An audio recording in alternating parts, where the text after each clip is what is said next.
જય માતાજી મિત્રો, આજે આપણે દાળ કે ચોખા પલાળવાની કે તેને પીસવાની કે તેને આથો લાવવાની ઝંઝટ વગર ઇન્સ્ટન્ટ ઢોકળા બનાવીશું, જે એકદમ સોફ્ટ બનશે અને તમે બાળકોને લંચ બોક્સમાં પણ તમે દઈ શકો છો અને તમે સવારના નાસ્તામાં પણ તમે તેને લઈ શકો છો અને જે એકદમ ટેસ્ટી બનશે અને બહાર જેવા જ બનશે. તો આપણે બનાવવાનું શરૂ કરીએ.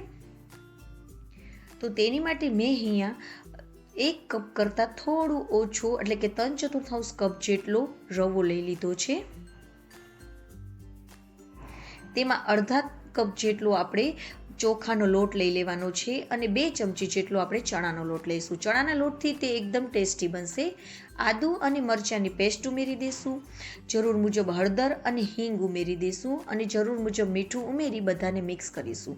હવે અહીંયા હું 1 કપ જેટલી ખાટી છાશ લઉં છું અને જો તમારી પાસે ના હોય તો તમે દહીં પણ લઈ શકો છો અને શિયાળો હોવાથી દહીં આપણું ખાટું ના હોય તો તેમાં તમે થોડો લીંબુનો રસ ઉમેરી દેવાનો, જેથી કરીને આપણા ઢોકળા ખાટા થશે.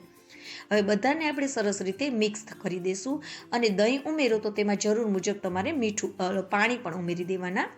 હવે તેને આપણે 10થી 15 મિનિટ માટે રાખી મૂકીશું, જેથી કરીને રવો આપણો સરસ રીતે ફૂલી જાય.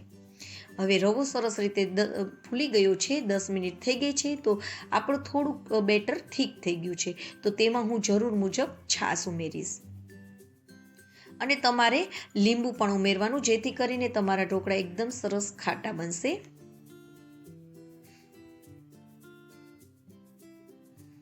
તો તમે જોઈ શકો છો આપણે ઢોકળા માટે આવું બેટરની જરૂર છે. આપણે આવું બેટર રાખવાનું છે. હવે આપણે જે ડીશમાં ઢોકળા બનાવવો હોય તેમાં આપણે તેલને પાથરી દઈશું, તેલ લગાવી દઈશું અને આપણે જે ઢોકળાને કરવાનું હોય તેમાં પાણી મૂકી અને ગરમ કરવા પણ મૂકી દેવાનું સાથે સાથે.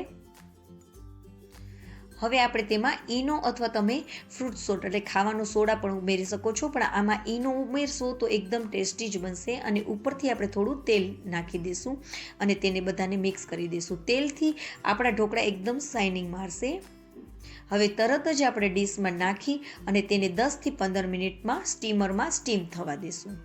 ઉપરથી લાલ મરચાંનો પાવડર ભભરાવી દઈશું અને તમે કાળા મરીનો ભૂકો પણ નાખી શકો છો.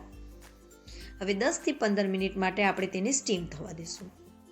મારે 10 મિનિટ થઈ ગઈ છે અને આપણા ઢોકળા એકદમ સરસ થઈ ગયા છે. તમે ચાકા વડે આવી રીતે જોઈ શકો છો. ચાકુ જો આપણું સાફ નીકળે તો એનો મિનિંગ એવું છે કે આપણા ઢોકળા સરસ રીતે થઈ ગયા છે.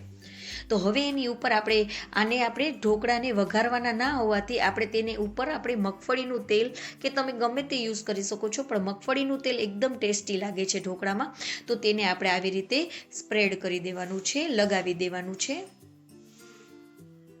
હવે તેને થોડું આપણે ઠંડુ પડવા દઈશું અને પછી કટ કરીશું, જેથી કરીને આપણા ઢોકળા એકદમ સરળતાથી આમાંથી નીકળી જશે.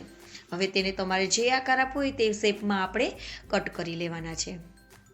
તો તમે જોઈ શકો છો તે સહેલાઈથી આપણા નીકળી શકે છે અને તે એકદમ સોફ્ટ બન્યા છે અને ખાવાની તો ખૂબ જ મજા આવે છે. મારા ઘરમાં બધાને ખૂબ જ પસંદ આવ્યા છે.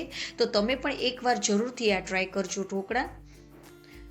અને જો તમને આ મારી રેસીપી ગમી હોય તો લાઈક કરજો, મારી ચેનલમાં નવા હોય તો સબસ્ક્રાઈબ કરજો અને બાજુમાં રહેલ બેલ આઇકનને દબાવવાનું બિલકુલ ના ભૂલશો. અને તમને આ મારી રેસીપી કેવી લાગી તે કમેન્ટ કરીને જરૂરથી જણાવજો. જય માતાજી મિત્રો.